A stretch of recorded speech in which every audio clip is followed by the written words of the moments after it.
Welcome to Mid-Century Movie Vault. Enjoy the show.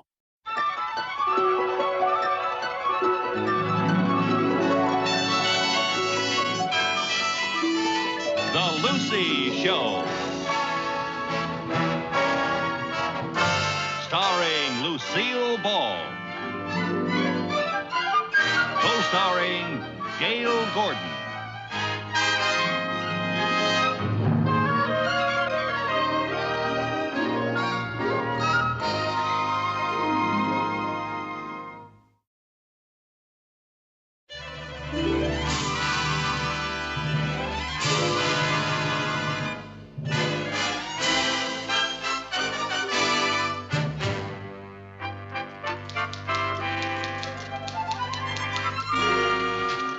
Carmichael? Yes, sir. These reports have to be typed and these filed right away. But, Mr. Mooney, it's 6:30 already.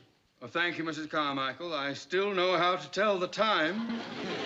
But all this work will take me at least 2 hours. Will I get paid time and a half for overtime? No, you won't get paid anything. But that's not fair. I'll be working later than anybody else. You got here later than anybody else. I had a good excuse for being late this morning. Good? Yes. Believable? No. I'm sorry, Mr. Mooney, for being late, but the smog was so thick I couldn't find the bus. I couldn't. No, get to work, please. Yes, sir.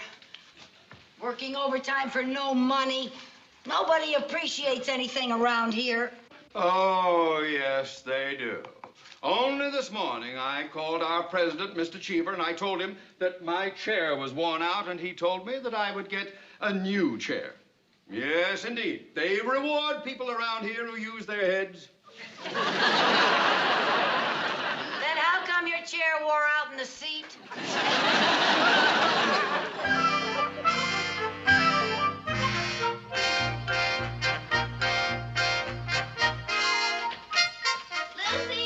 Oh, come on in, Mary Jane. Oh, Lucy, I've got the most wonderful news. You'll never guess what happened to me. You'll never guess in a million years. Well, what happened? Guess. Oh, come on now, Mary Jane. I'm no good at guessing games. I'll give you a little hint. What's the best thing that can happen to a working girl? You're getting married. No. No?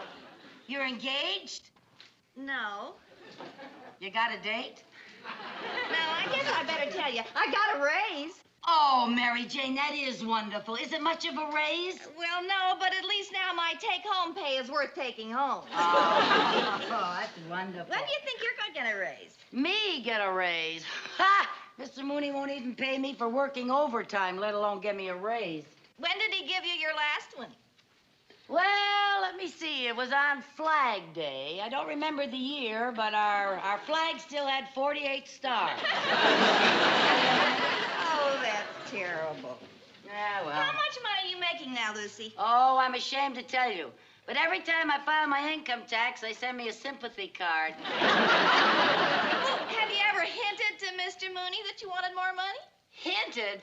Look, I've done everything. I've skipped lunch telling him I couldn't afford to eat. I told him I have to walk to work because I can't even afford a bus.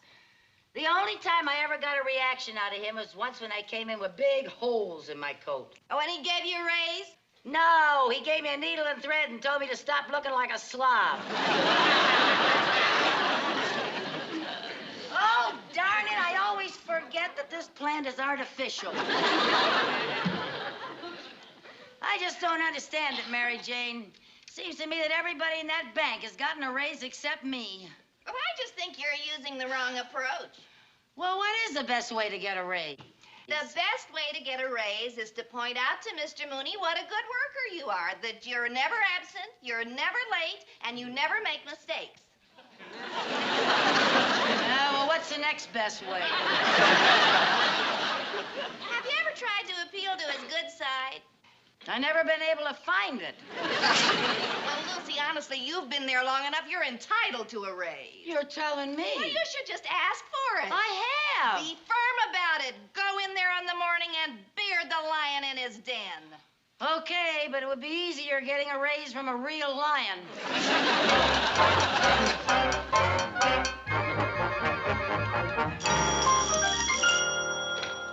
Mooney speaking. Oh, hello, Mr. Cheever. Yes, sir, the new chair arrived, sir. It's a beauty. I've just been admiring it, sir. Thank you very much, Mr. Cheever. Thank you. Ah.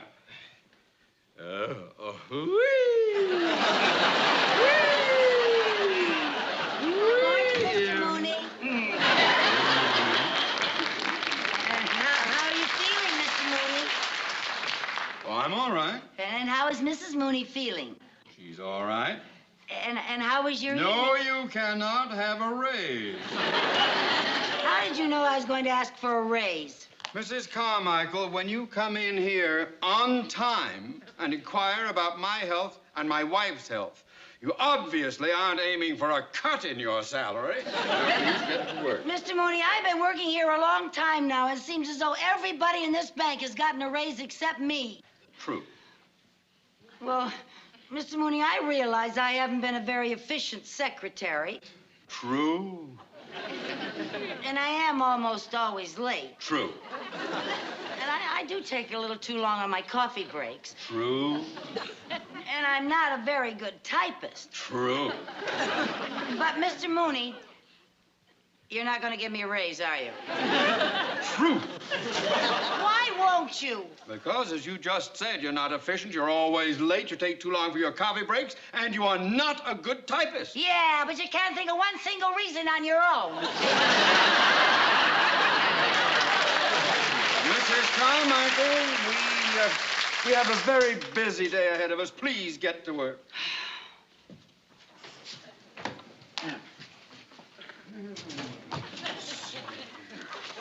Mr. Mooney, What now? I think you are taking a very unappreciative attitude after all I've done for this bank. Just what have you done for this bank? Well, in what condition was this bank before I came to work for it? It was the third largest financial institution in the city with assets of $300 million and 31 branches. And what condition is it in now? It is the third largest financial institution in the city with assets of $300 million and 31 branches. You see, I haven't heard it one bit.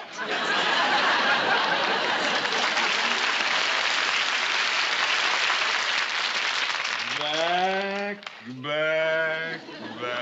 I still think you ought to give me a raise. Nobody gives a raise. You have to earn it. Well, how? Either by being very efficient, which in your case is too ridiculous to discuss, or by performing some outstanding service for the bank. Like what? Well, Mr. Cheever gave his secretary an increase because she devised a new system of bookkeeping. She also suggested an advertising slogan for the bank. She also wears a sweater 2 sizes too small. Mrs. Carmichael, this is no time to be facetious. Now let me give you a word of advice. Remember, the laborer is worthy of his hire. The climb up the ladder of success is not easy. How do you suppose I got where I am today? You married the boss's daughter. I did not. She was his niece. I work very hard to maintain my position here. I work extra hours. For example, today I am having lunch in my office, so I can be here for an appointment with an important client. To get ahead, you have to work. Now, you think about that, Mrs. Carmichael. Mr. Mooney, What? I'm going to take 10 more minutes on my coffee break and just think about that. You are impossible!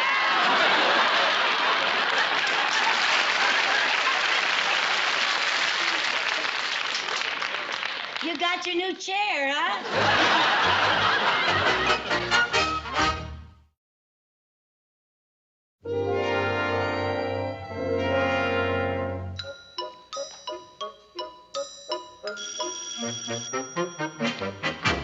Mooney speaking. Oh, yes, Mr. Cheever. Yes, I'm expecting Mr. Leonard any time, sir. Well, I know he's a very important client of ours, sir, but I've never met him personally. He did.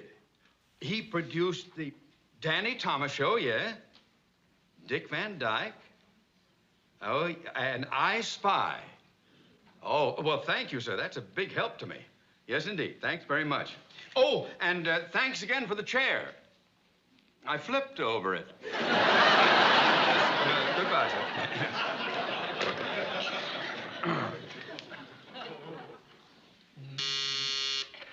Yes? Mr. Sheldon Leonard is here to see you, sir. I'm expecting him. Send him in, please.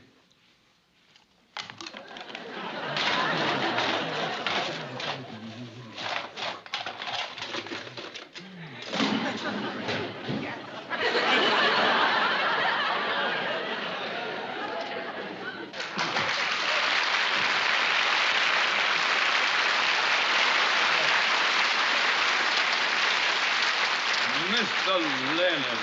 Why, it's so nice to see you, sir. Thank you. Have I interrupted your lunch? No. I had lunch hours ago, sir. Here, please. Oh, Mr. Leonard, won't you sit down, sir? There you are. Thank Make you. yourself comfortable. You know, Mr. Leonard, although we've never met, I feel that I've known you for years. I used to go to all those gangster movies you were in.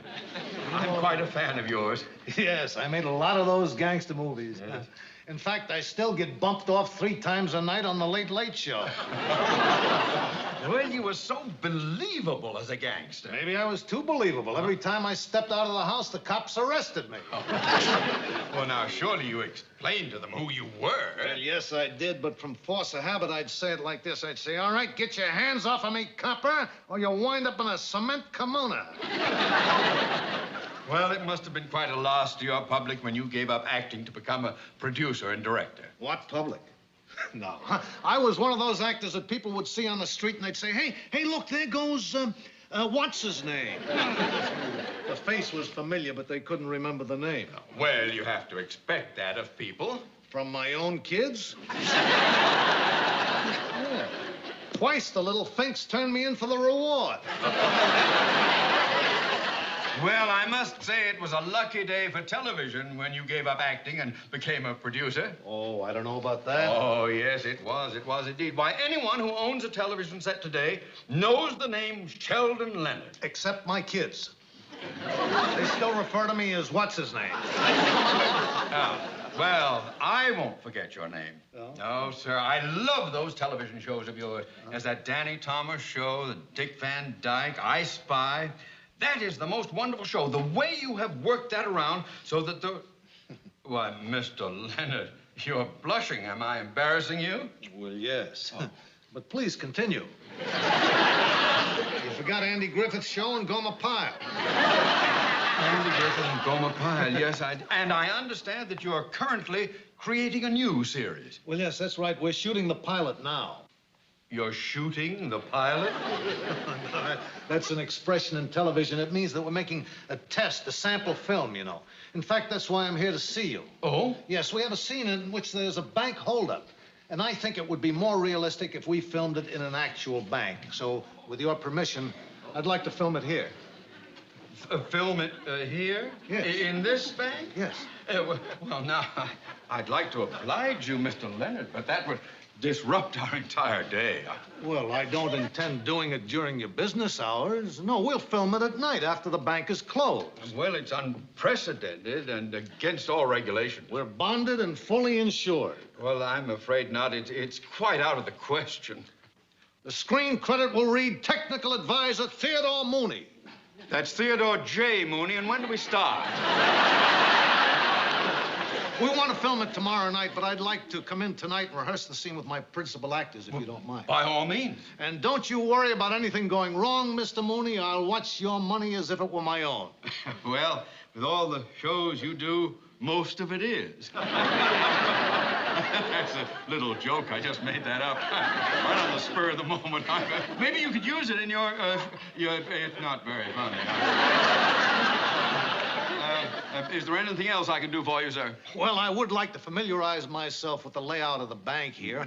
In the words of the trade, I'd like to case the joint. Oh, case the joint. By all means, help yourself. Make yourself at home. Oh, I'd better give you a key, Mr. Leonard. Yes. Yeah. Now, here's the key to the front door of the bank, so you can use that tonight. Ah, thank you. You're welcome. Thanks very much. A great pleasure meeting you.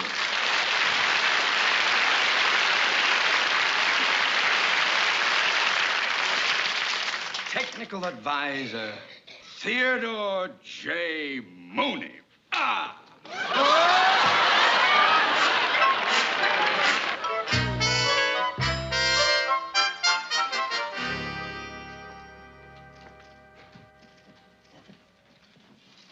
Uh-oh. The bank's kind of busy. Give me your check, Mary Jane. I'll have it cashed for you so you won't have to wait in line. Okay, thanks.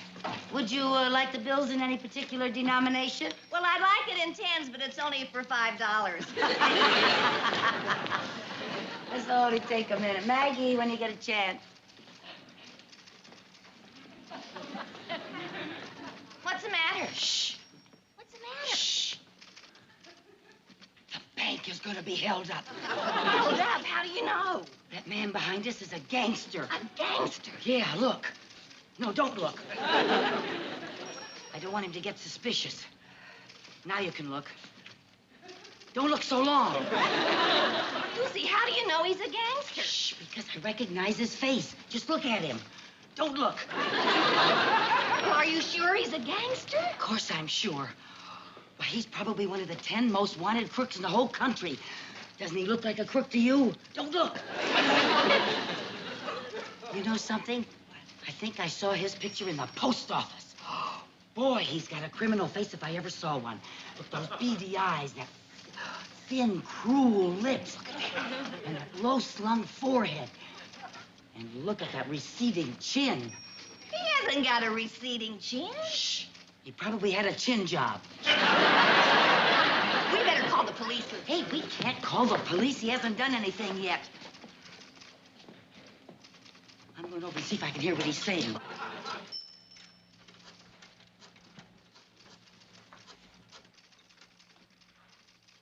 Hello, Frankie. It's all set for the bank tonight. Yep, it's a perfect setup. Have the boys here at 8 o'clock. No, we can't wait. We have to shoot the pilot.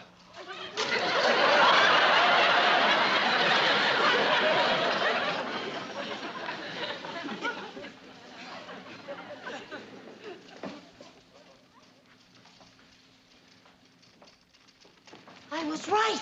He is going to rob the bank tonight. Not only that, he's going to make his escape in a stolen airplane. How do you know? He just said he was going to shoot the pilot. Let's call the police. No, now, wait a minute. We don't have any evidence. Well, you said he was going to rob the bank tonight. Yeah. And I'm going to be right here when he does. Lucy, you're crazy. No, I'm not. The minute he starts robbing this bank, I'm going to catch him red-handed. You better tell Mr. Mooney. I will not. There's probably a reward out for that crook. Mr. Mooney's the type who would keep it. Besides, this is my chance to do something for the bank so I can earn my raise. There's got to be an easier way to get a raise. Well, there is, but I'm not the type to wear a sweater 2 sizes too small. Now, listen. This is what we're gonna do. We? Yes, we. Now, listen.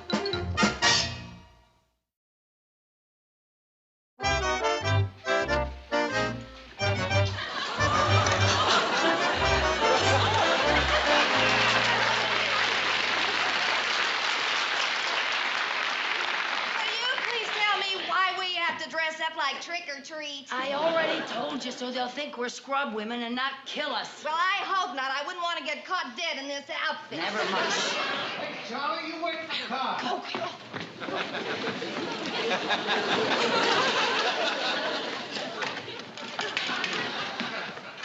Go. Okay, fellas, come on.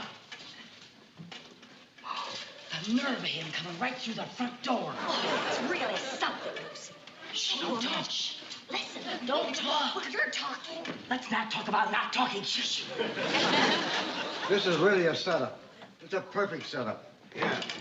There's a good place for us to line up people up when we start shooting. Right there. Now, remember, this whole thing has got to go like clockwork or we blow the whole bit. Now, Louie, you go back of the cashier's cage and scoop up all the money, right? Go. You get ready to unpack the nitro so you can blow the vault. All right? You stay at the door. Keep an eye on the door.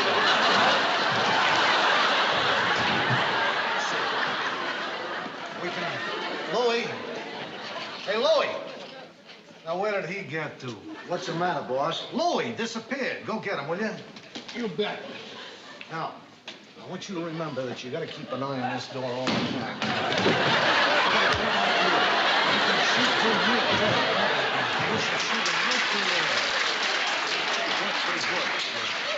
Harry. Hey, Harry. Harry, Louie. Where did they get to? Everybody is disappearing here. Go find them, will you? Okay, I'll get him. Bring them out. I gotta talk.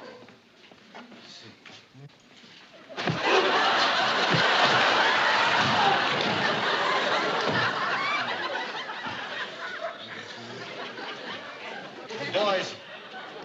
Louie. Harry, Pete, somebody. Where did everybody get to?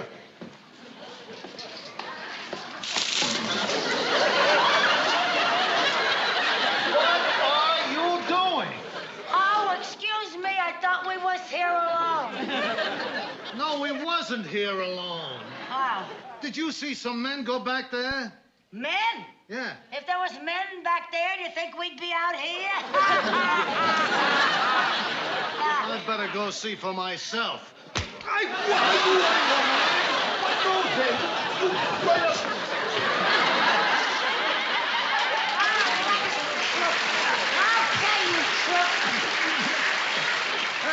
Hold him now. I got him. Now, don't you move or we'll let you have it. What are you talking You're about? gonna rob this bank, you dirty crook. I am not robbing anything. I'm going to shoot a pilot.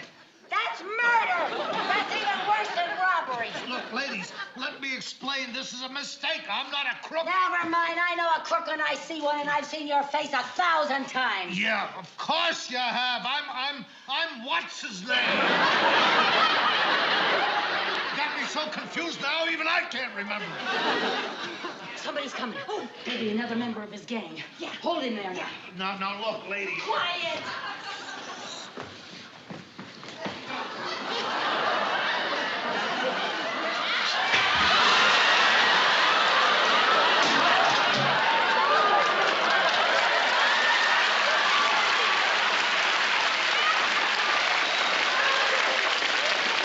He's holding up his own bank. What are you talking about? What's going on here? Mr. Mooney, he was robbing your bank. Oh, he's not doing anything of He's the a kind. big crook, boy. Get your hands We up. got him. Come on, get your hands off here. You don't know what you're talking about. Oh, I don't know what you're talking He's about. got a whole bunch of men here. Oh, He was be robbing quiet. the bank. Oh, You're making a big mistake. You're making a mistake. Oh, You mean he's not here to rob the bank? of course not. I'm terribly sorry. Now, what happened? I don't know. All the years I've been in the business, I never had to fight any gangsters as tough as these two broads. Well, who are you? What are you doing here? I'm rehearsing a new television series here. A television series. Yes, he's the well-known actor-producer. Actor. Oh, of course. Oh, I should have recognized you. Why, well, whatchamacallhim? What's his name? He's Sheldon Leonard. Hey, Sheldon Leonard. Oh, Mr. Leonard. Oh, I feel so embarrassed. I'm terribly sorry. Come on, Mary Jane, let's get out of here. I'm sorry. Just a moment, you two. Just a moment. I want to know what's going on around here. Well, Yeah, so do I. yeah, well, I'm Mr. Mooney's secretary, and I thought you were robbing the bank, and Mr. Mooney said I could earn a raise if I did something extra and special. And when I heard that you were going to shoot a pilot, well, I thought you were crooks, and that if I caught you, I'd get a raise, and the Department of Income Tax could stop sending me sympathy cards. What's she say? I wouldn't know. I speak 7 languages, but not hers. I'm terribly sorry. Come on, Mary Jane. No, wait a minute. Come back here. Come here. What? You ever done any acting? Acting? Yeah. No, sir. Well, I suddenly got this idea for a new television series. You see, it would be about this kooky red-headed girl, you see, and she works in a bank, and she gets into all sorts of impossible situations, and forget it, nobody would ever believe it.